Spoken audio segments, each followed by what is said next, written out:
home must apply to reimburse by submitting documentary requirements, avisado said. The reimbursement shall not be automatically granted.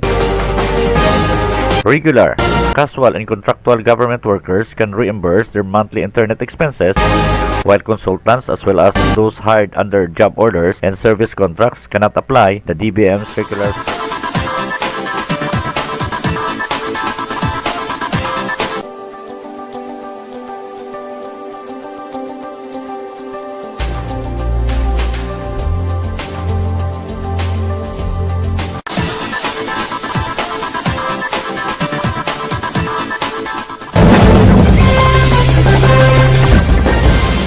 DBM, government workers from home can reimburse 75 pesos to 300 pesos per month for internet expenses.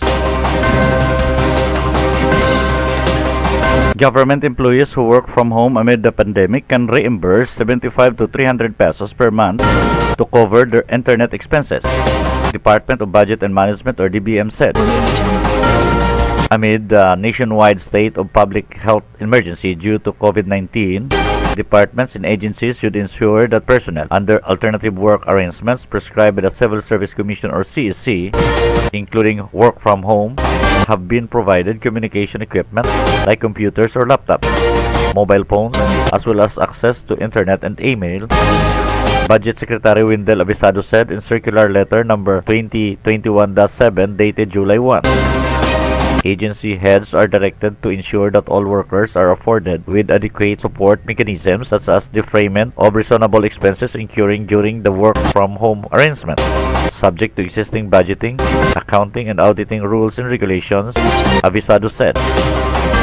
Avisado said reimbursements can cover reasonable internet and mobile data subscription expenses of government workers at home so they could augment or defray from of the cost but not to cover the actual total cost. Also, employees working from home must apply to reimburse by submitting documentary requirements, Avisado said. The reimbursement shall not be automatically granted. Regular, casual, and contractual government workers can reimburse their monthly internet expenses, while consultants as well as those hired under job orders and service contracts cannot apply the DBM circular serving as reimbursement guidelines read. Also ineligible to reimburse were those with work-issued phone subscriptions having mobile data package allocations of 4 GB and up, as well as those who have been receiving similar communication-related benefits worth 300 pesos and above monthly, the DBM said. For those eligible to reimburse, 1 to 5 days of work from home during a month will allow them to receive a maximum amount of 75 pesos. 6 to 11 days will reimburse up to 150 pesos, 12 to 16 days a maximum of 225 pesos, and 17 to more days the highest maximum amount of 300 pesos per month. The agency concerned shall determine the appropriate amount to set for its employees, depending on the nature of its work and other applicable parameters, subject to the available funds of the agency under its maintenance and other operating expenses or MOOE, the DBM said. As for part-time workers, the DBM said reimbursements will be prorated corresponding to the services rendered.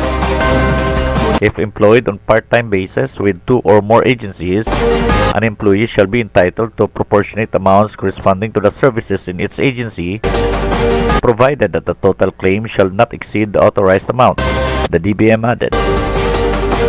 Only the days where an employee is reporting under the work-from-home arrangement shall be considered as eligible for the reimbursement of internet or mobile data subscription expense. The days where an employee is reporting under a skeleton workforce arrangement and any other working arrangements wherein an employee is physically reporting to the office premises, and when an employee is on official leave, whether pay or without pay, and on compensatory time off, shall not be counted according to the DBM. To reimburse internet and mobile data expenses, government personnel needed to submit the approved authority or office order allowing them to work from home. These should also provide an accomplishment report specifically identifying the tasks rendered by the employee which needed the use of internet or mobile data during the days when he or she was under the work-from-home arrangement. with certification by the employee concerned in the Bureau Service Office Head, the DBM said.